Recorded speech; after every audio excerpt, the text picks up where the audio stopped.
Vivaldi. Vivaldi.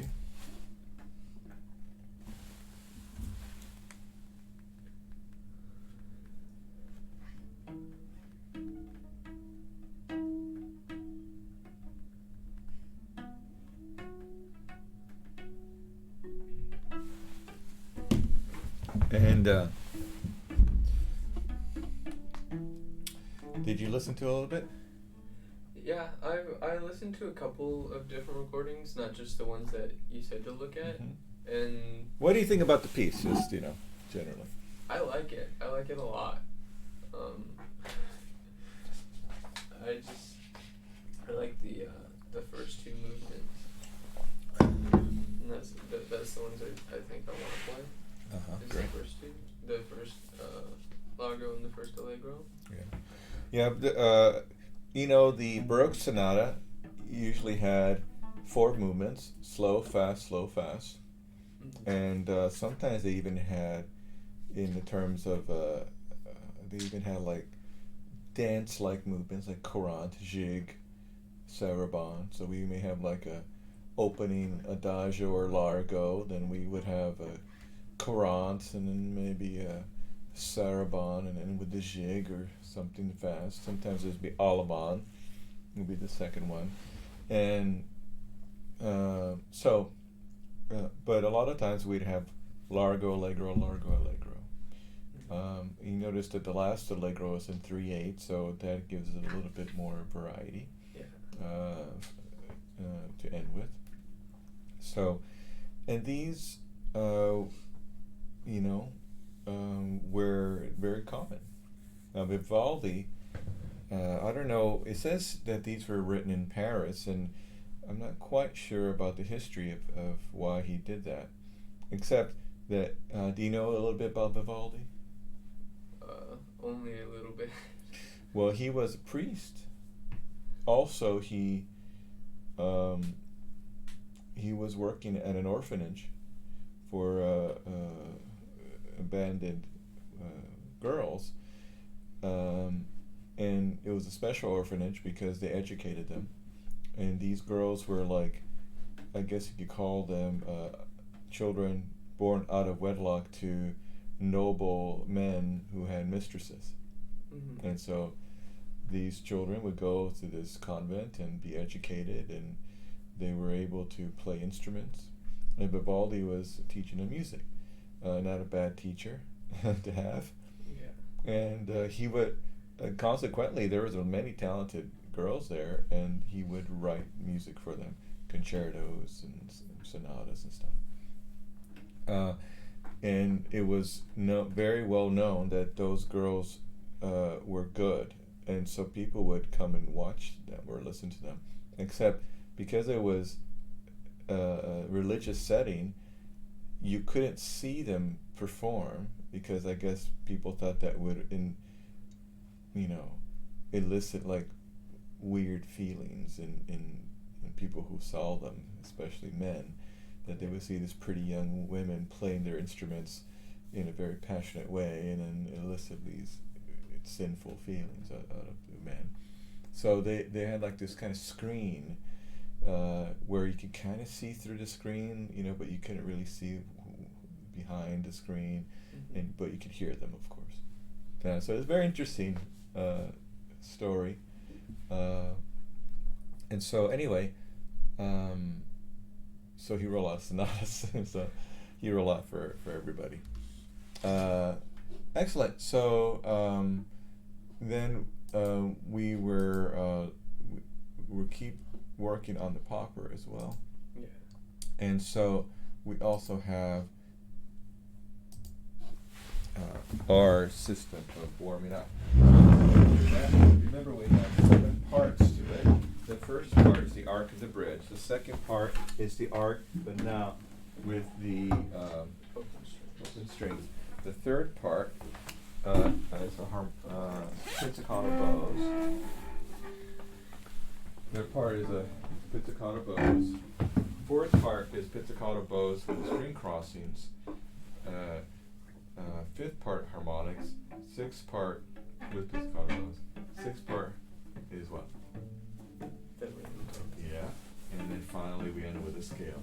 If we get this system down, you know, with not very much talking in between, because lately we've been correcting and talking in between and elaborating on the why we do these things, then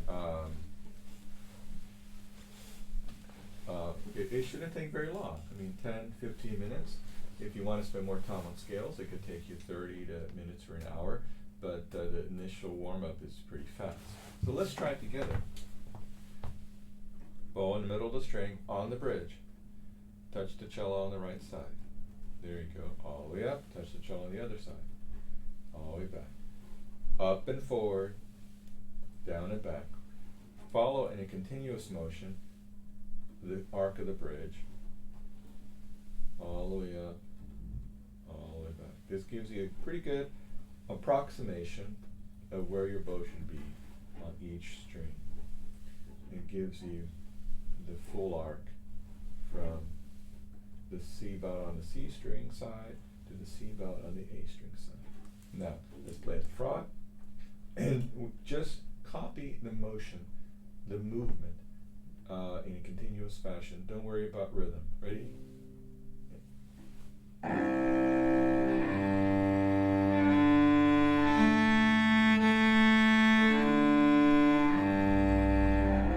Start at the frog and go the other way on the A string side.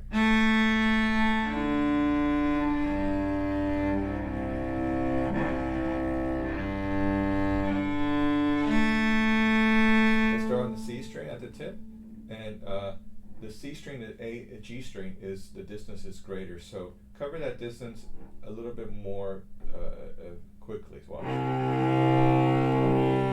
want this. So go forward, and there you go. Keep going, keep going. And then back. Good. And remember, it's not about sound. Later you're going to get better at the movement, and then you'll be able to control the sound so that you can have a bigger sound if you want to. You know, with a slower bow. Right? But it's not about that at first. It's about the movement. It's about retraining your body, or actually training your body, because we have this arc here, and we want to get to know it, this arc in our space. Do you understand what I'm trying to say? It's like, you have your space. Your arms are different than mine. You're shorter than I am, right? In a way, you're stockier. You're kind of strong. Like, I wouldn't want to be kicked by you. Like, you'd knock a couple of ribs out, probably puncture one of my lungs. I'd be in the hospital for a week. And then the doctor would look at you and be like, "He did that to you?" It's like, yeah. So you have this really good low center of gravity and very strong. So, but your space and the cello is different, right? So that's what I'm talking about. You got to get to know it, and the arc is one way. Now let's do our pizzicato bows, and let's focus in the middle of the bow. I want to show you something. Hold the bow with your right hand at the balance point. Good. Now smile and measure your smile with your other hand. Good. Now from the balance point to the middle, and then from that place, another smile. So that's the place where you're going to be focusing on with your pizzicato bows. See? So let's just do, ready, pizzicato bow, G string, really grab it. D string, really wiggle, grab. A string, wiggle, grab. Now down bow on the A string. Always do the wiggle, wiggle, wiggle. Now let's do our string crossing exercises. Now we're going to do it like pizzicato bows, and in the middle. Go, and. Good, thank you for wiggling. And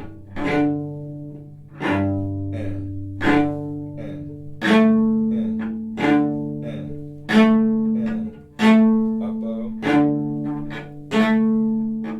G string.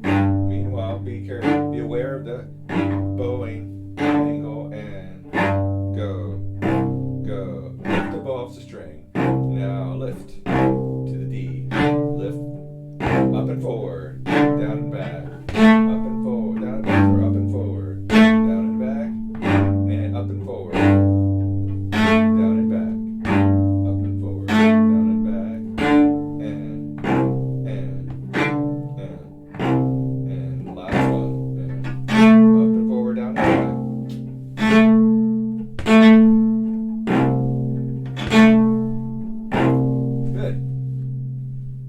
is interesting. Now we don't have to go on to do others, but you need to do at least 2 others. I would say 3 would be the minimum. There's like at least 20 or 30 exercises in a year. So then, you know, if you feel like after a week you're really good at that thing, just that exercise, so pick another one.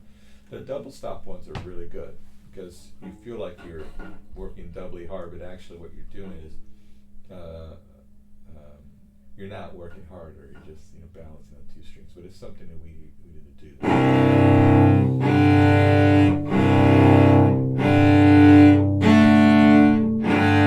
But if you can do the wiggle on 2 strings, obviously you can do wiggle on 1. Understand? So in a way, it is more difficult. But when you go back to our normal 1 stop, I guess you could call it single stop bowing that we do most of the time, you'll find that it's a lot easier. What's next? Harmonics. So let's focus. Let's take away that first finger of the first position for now, because that's like the hardest one. We're going to keep working on it. But let's do the triad, which is 4, 3, 2 in first position. Notice I'm playing with articulation and release, or the pizzicato bow.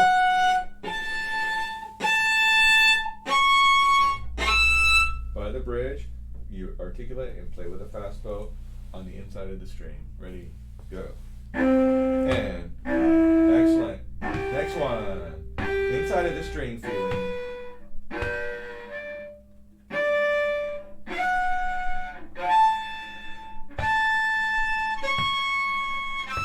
Good. Now let's go to the A string, but second position. So match open D with second finger. Okay. Good. So now fourth finger. Ready, and 2, 4, 1. Now again, 4, 2, 4, 2, 4. Extend. You don't have to do that. You just have to move your first finger. It's too far. Yeah, no, a little bit. Yeah, go back. Go. Now extend. Just a little bit.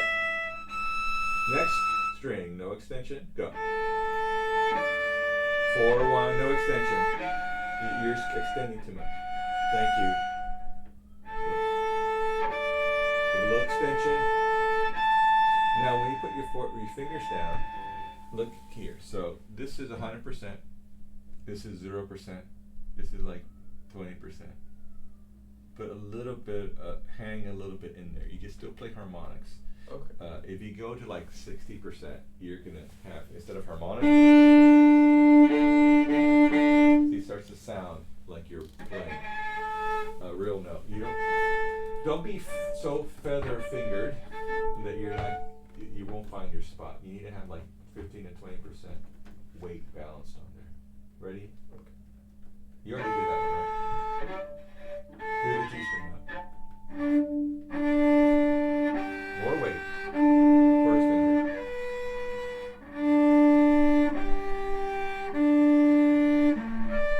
And go across. Go.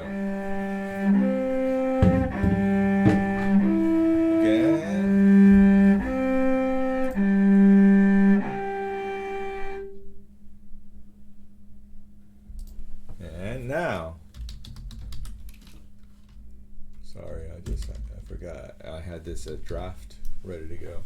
It's okay. And I didn't send it. Next, go to the third position. Let's just cut it to 1 string. So I want to show it to you on 1 string, and let's go to the third position on the D string. I think in this way it's easier. So now let's play the following notes as stop notes, regular notes. I want you to play G, first finger, A flat, and then A, and then B flat. Don't go a little higher. Go.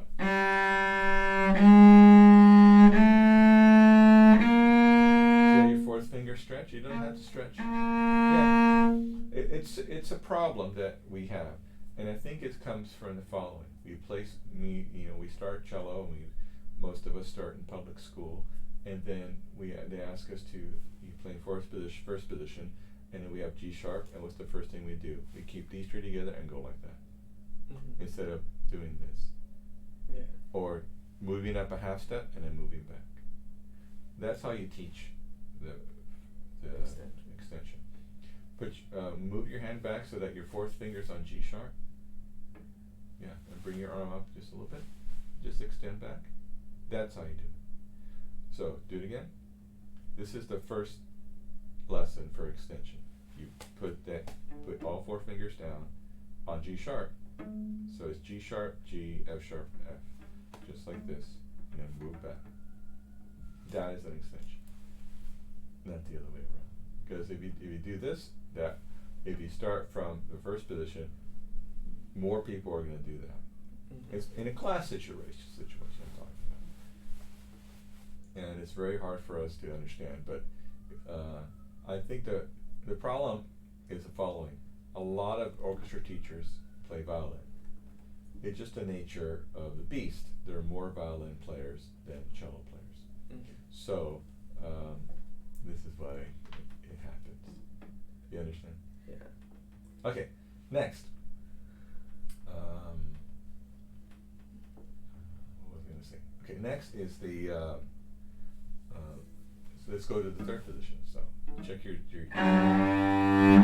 so now we're going to start 3, 1, and 2, 4 harmonics. Ready? By the bridge. 3, 2, 4. Now, you notice if you have 20% weight here, it's not 20% weight here. There's more weight on the right side than you imagine. Ready? Go.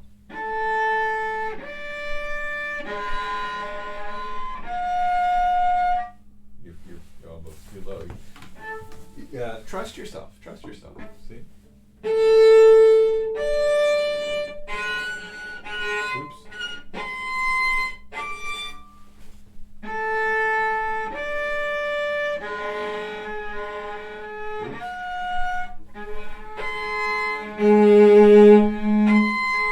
You're putting too much pressure on your left hand. You have too much pressure on your left hand.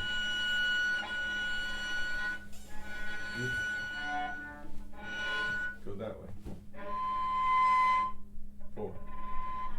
Yeah.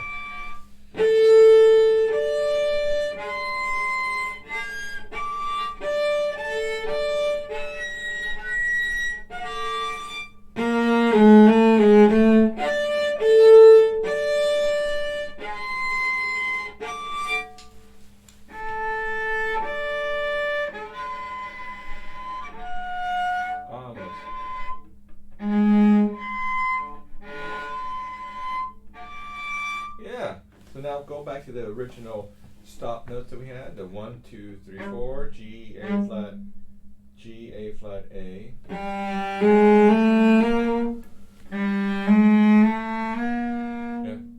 Sounds pretty in tune. Now let's go to the fourth position in the D string, D string. So now let's play 1, 3, 4, 2. Like this.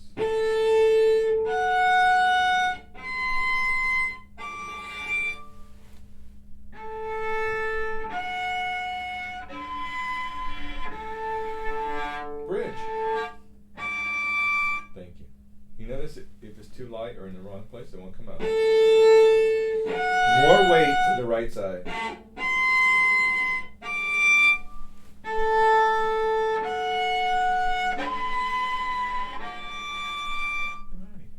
Now play these notes.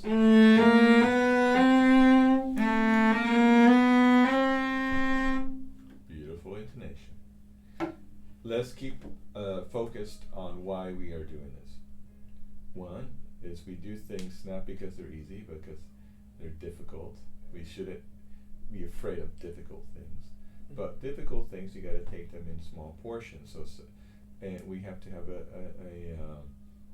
a strategy. And what is difficult here? It's difficult to play in tune. It's difficult to remember where all these notes are. So we're trying to figure out a way to go behind the curtain, because we have stop notes, and then underneath the curtain, this is this other world of harmonics, another world we can call it. Anyway, we have nodes, these little dimples on the string where our harmonics go, and some of those are very good approximate points where our fingers can go, especially in our first 4 positions. So we could teach a young person who's just starting on in cello to understand where these harmonics are.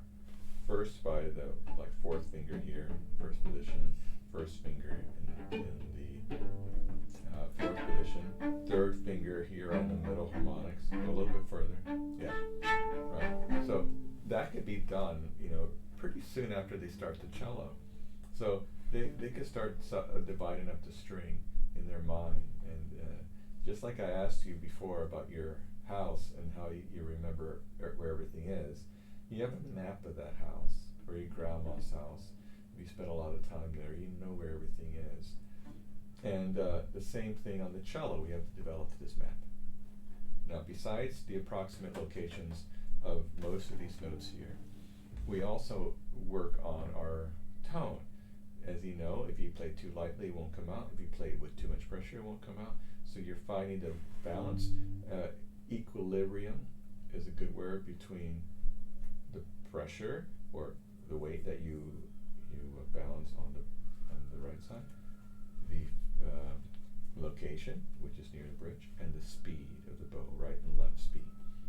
Now, once you realize that you have to play with a slower speed, with a good weight on there and close to the bridge, that could spill over into your regular sound. So, for example,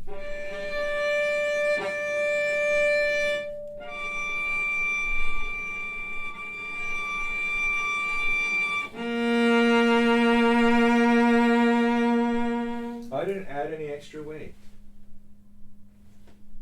It was just a beautiful sound. Well, maybe some people may think it's less than beautiful, but you witnessed it, right? Did you see? I just kept my bow in the same position with the same speed, with the same weight balancing. I just dropped my weight here, I balanced more weight here, and I created the sound. So, going behind the curtain, behind the scenes, going into this other world.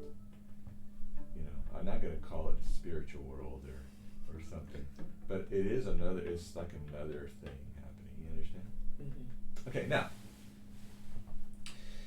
what's next? The ringtone. Yeah. Now, for everybody, do it twice, listen, move on. Ready, go. Goes bum, bum.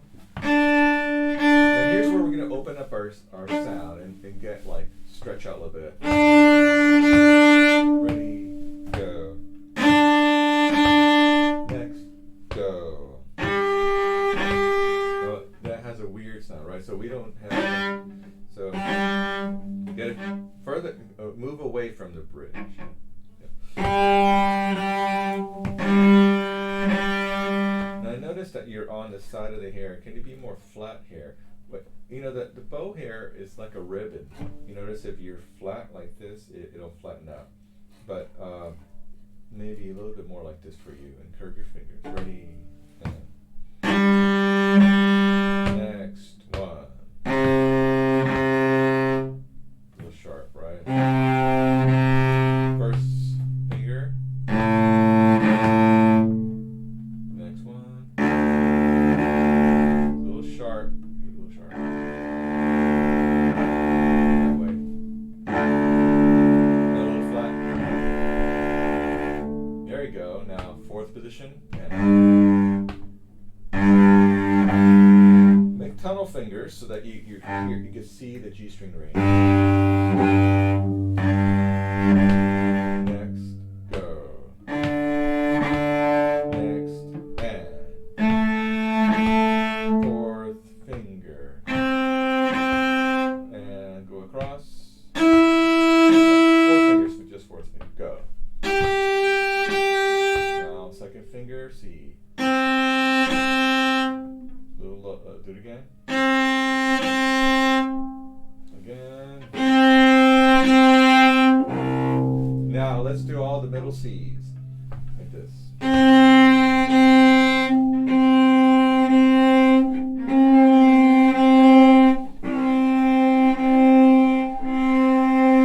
Start there and come back.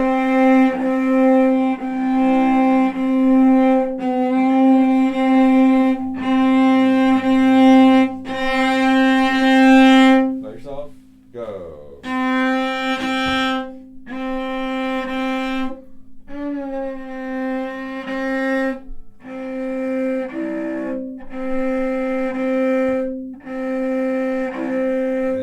Start at the bottom. That one you need to do twice. Oops, you're moving, so you can move out of the way. Feel the dimple there, the nose. Put a little weight in there, just a little bit. Next. Not far enough. You're not far enough. You're not far enough. What I mean is you're closer to the bridge.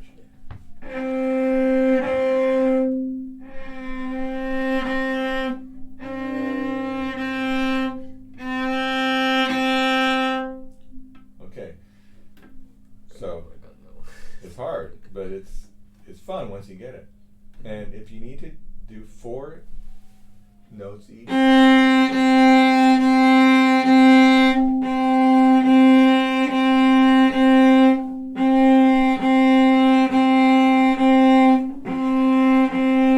then 3. And 2. And 1.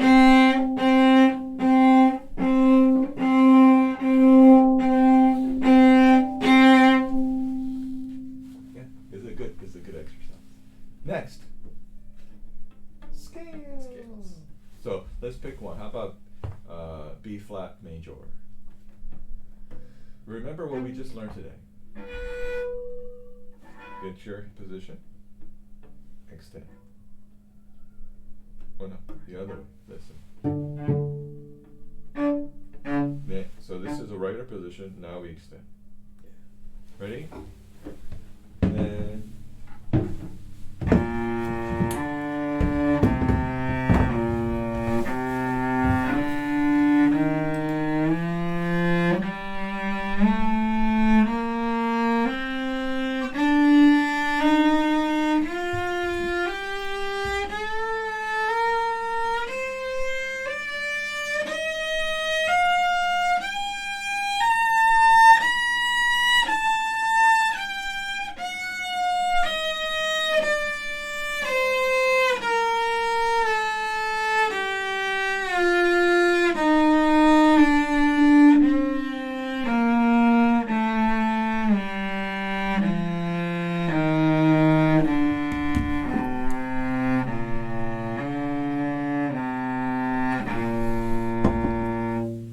okay.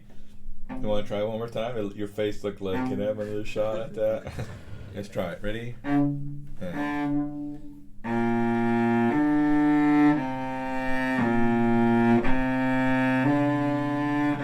Oops.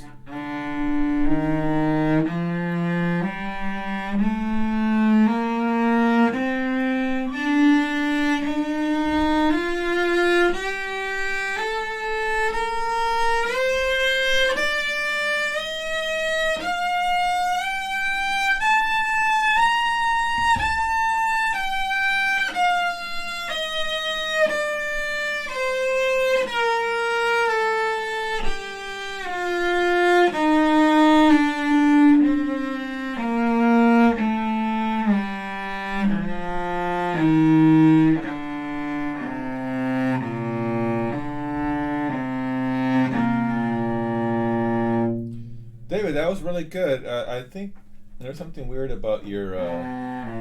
You ended fine. Something strange about your bowing. But I keep messing. Yeah. So, but I wasn't looking, but I was listening, and sometimes I try to experiment, like not looking and just focusing on the intonation. Because when I look, I keep stopping you guys because it's like, you're not playing right, you're bowing terrible, you know. Mm-hmm. So I take away my eyes, just listen with the ears. But I felt like there was this bowing problem. But intonation was much better in the other one.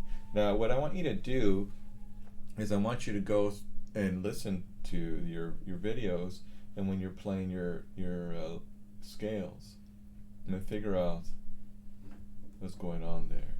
Okay. You understand? It's good for you.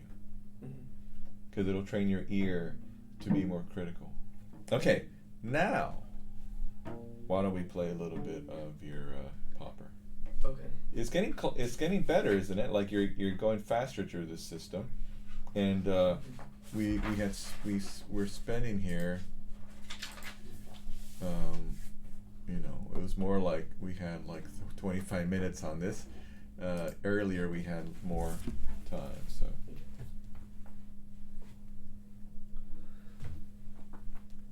Do you want it without the bows, like separate stuff? Because I've just been practicing it separate. Yeah, let's try it. Let's do it. I'm listening. I'm just. Kelsey asked me if she could come at 12. I'm just trying to arrange my afternoon lesson. So let's try it.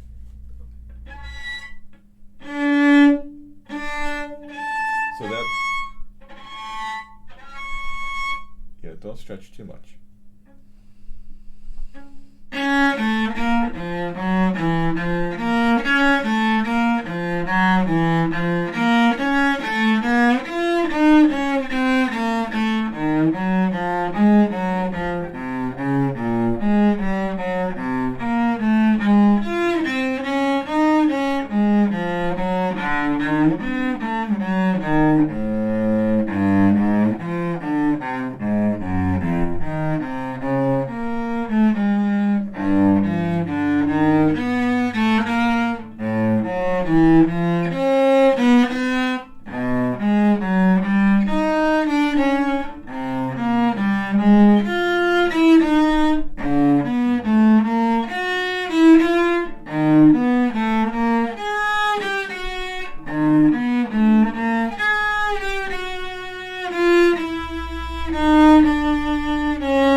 Half position, half position.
The F and the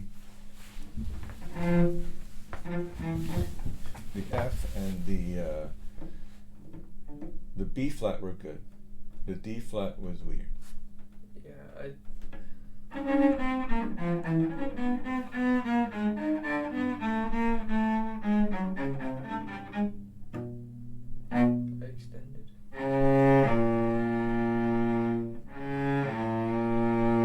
Play B, D flat. Play C natural. No, C natural in that same position. No, C. Match it. Now B flat. Yeah, there you go. I think it's because I wanted to extend it.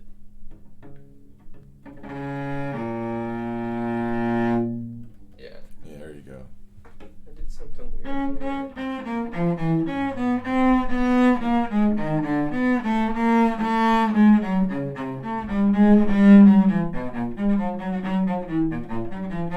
Oh. I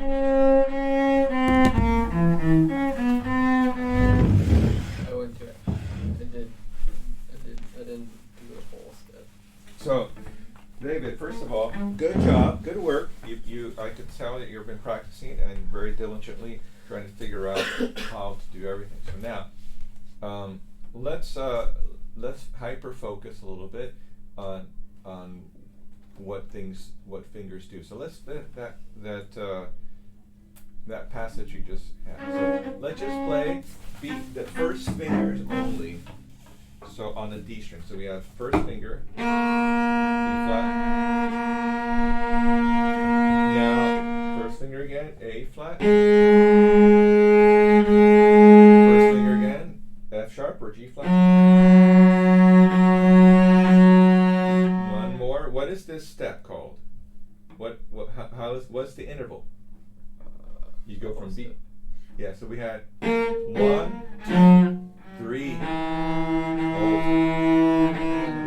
Yeah. So you got mixed up there at the end. Yeah. And you stayed in E minor.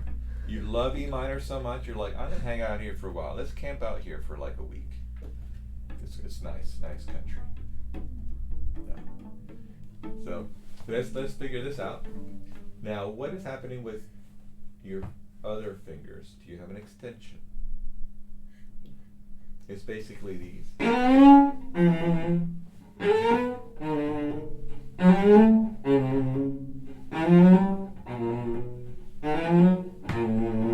I just play all the same fingers and notes except with a different rhythm, kind of silly rhythm.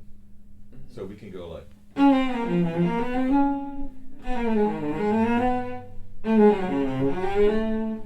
What note is not in there? I mean, is the second finger is in there, but it's just a different rhythm, different location, right? So now, let's continue on with this feeling. So let's try the fourth finger now. So fourth finger, this technique. Whole step.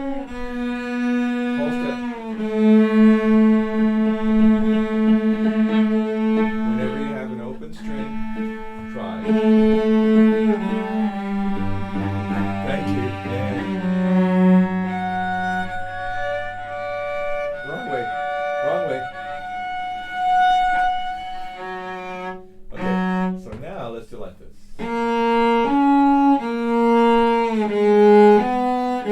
Go. You can change your bow like 2 slurred, 1 separate. Go.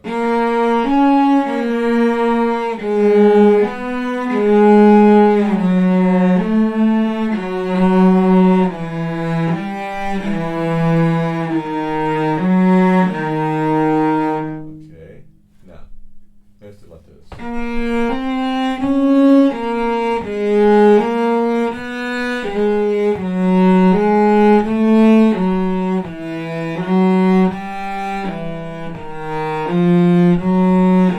One, two, three, four. Now go back to 1. Ready, go. Again, go.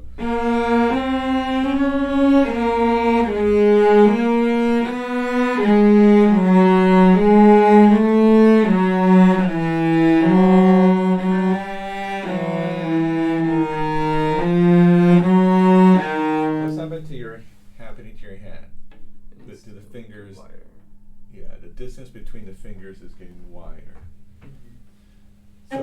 be aware of that. And it's gradual, right? It's like a form of torture.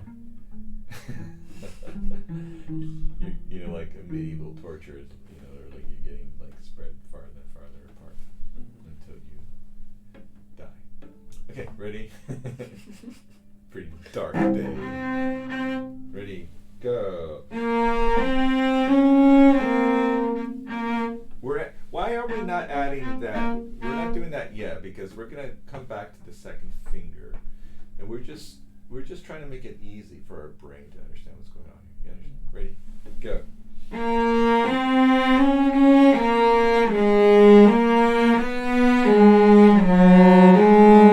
So stretch.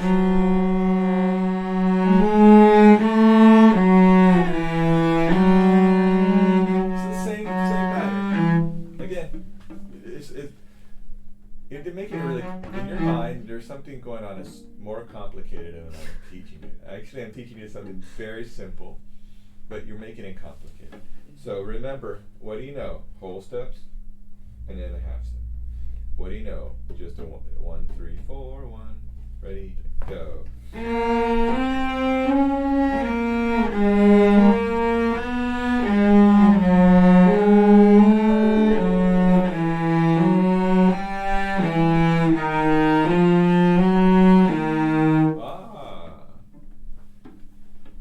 Now, what else?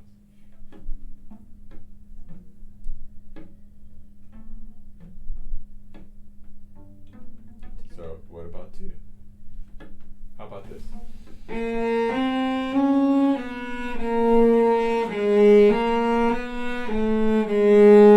Let's make that first finger a little longer so it's not an off meter, so it's easier. Go.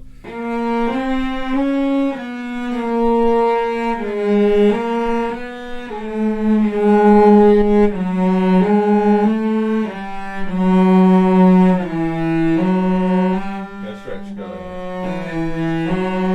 Stretch third. Again, 1 to 3. Yeah.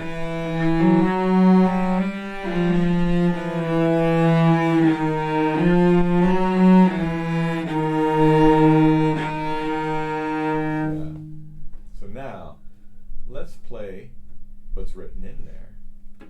All separate ones. Ready? 1, 2, 3, 4.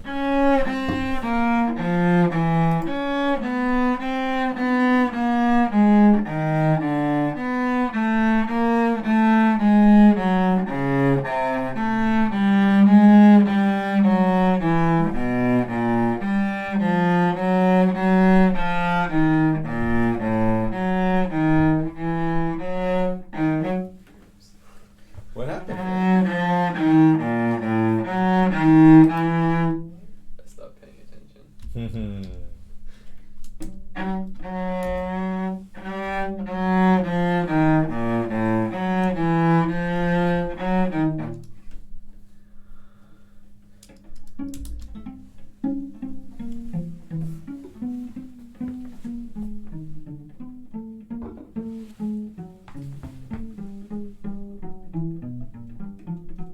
Now, David, what you did there, I used to think, up to recently, I'm always learning, I'm trying.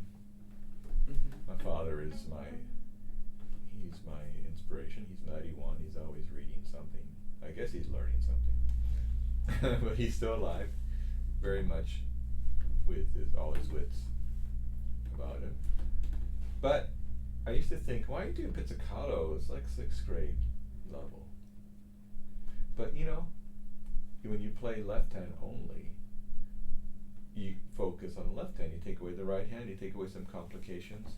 Part of your brain is free, and you're able to give more computing power, so to speak, to what's happening on the left side.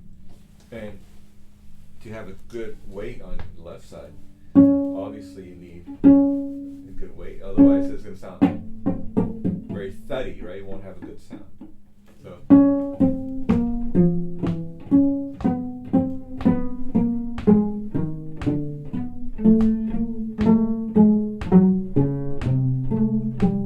You're going out of tune.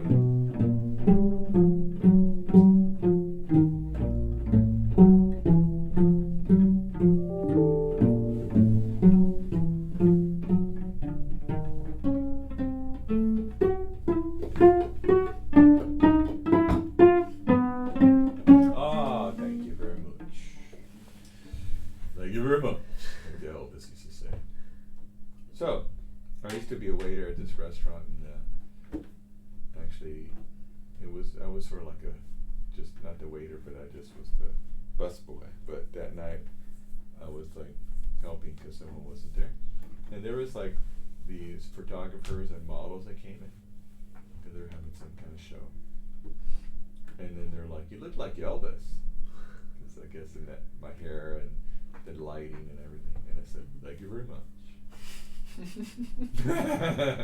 Anyway, it was very funny. So, practice now. What's the next thing we could practice here? What? Let me think. Oh no, that's fine. But Okay. I was gonna say, notes that are same in each position. Right. So which ones are they? There you. No. You just played it.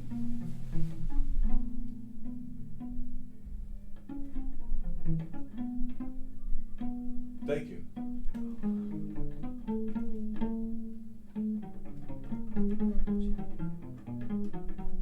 Thank you. But you're going you're sharp, so you have to go farther back. Now, the reason why it's good to play pizzicato is for separation. But if you find that you're not getting good intonation, play with the bow, because unless it's a pizzicato passage, the bow is going to give you the best intonation. Mm-hmm. So, which also leads me to this one little tip. If you're playing pizzicato, then that's what the piece is supposed to be, pizzicato, and that section is pizzicato. Try playing with the bow if you can't hear the intonation. Okay? Okay, now, I want you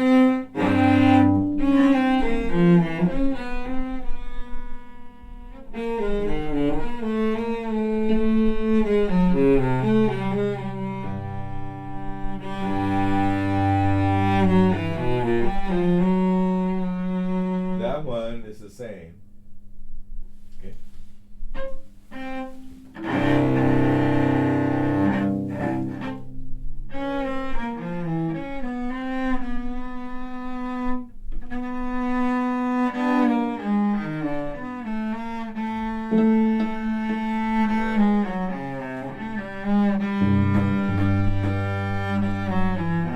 Wider.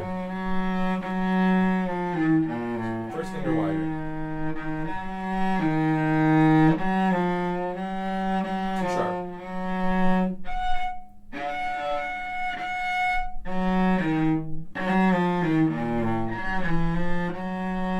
Okay, so now, I think we got it. So now how about...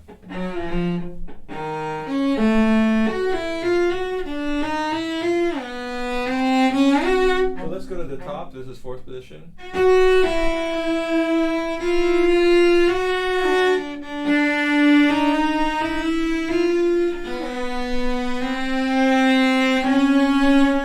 See my elbow? Forward.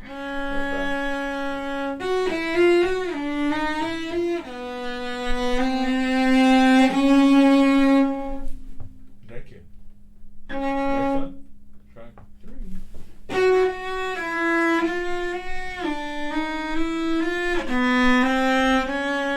we go back to go put your hand on the bridge. Pretend there's a old-fashioned telephone there. It's ringing. How do you answer the phone? Yeah. You don't go out on a bender like, "Yeah, boss." I mean, this is how they do it in the Old West when they're drinking a beer. They're like, "Well, partner," you know, right? You just go back. So, now,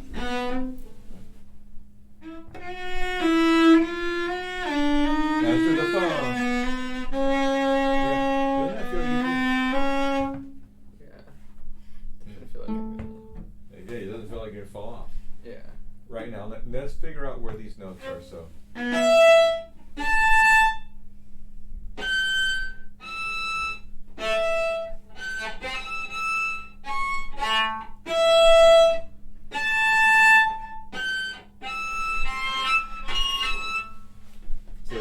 So third finger. finger, first finger, you're in the wrong place. Then first finger again. Then third finger. That one. So the first finger and third finger are an octave apart. See?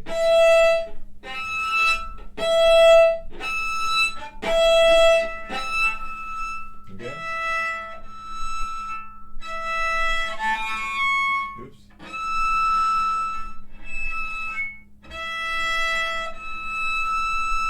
Okay, so now let's do the one in the middle. So whole step, and then whole step. Too far. So first finger, third finger. So now.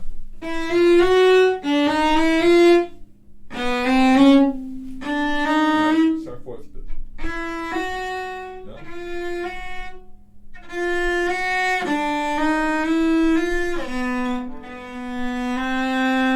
4. Thank you. So now.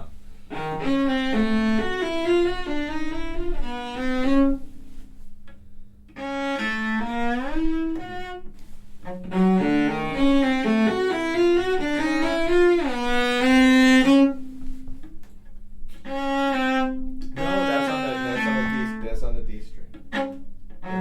Oh, you just want to start on that?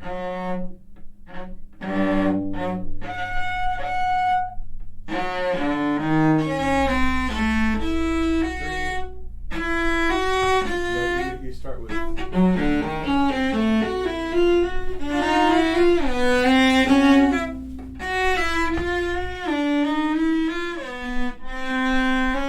so now from here.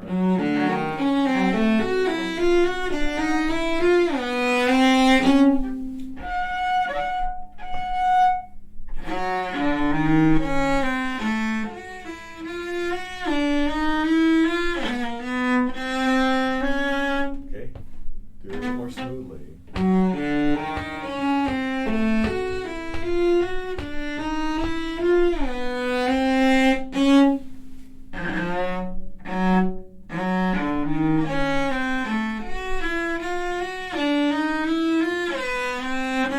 Now when you shift, your right hand needs to be much more relaxed. So in the moment that you're shifting, the pressure is very near zero on the right side. Okay.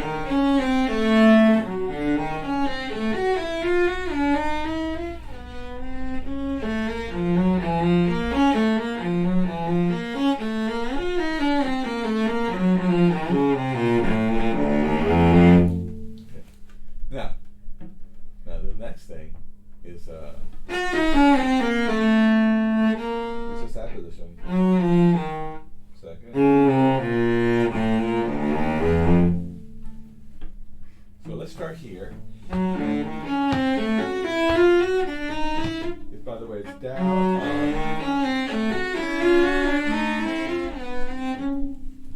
No. But measure before, or 2 measures.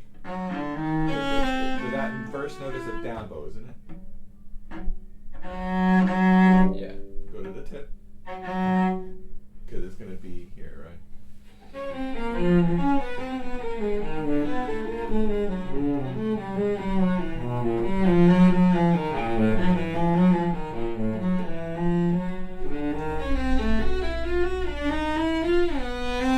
You understand what I just did? Yeah. This one just has the measure that you slurred the 8 together, and has it broken into. That's fine. Okay. But anyway, that's it. It's going to be up bow. Okay,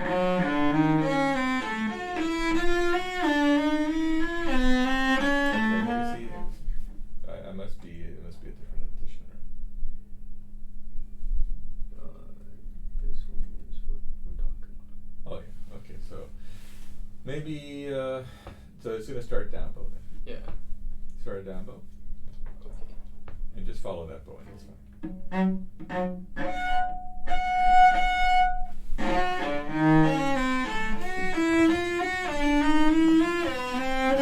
Good. Now you need a diminuendo. Go ahead.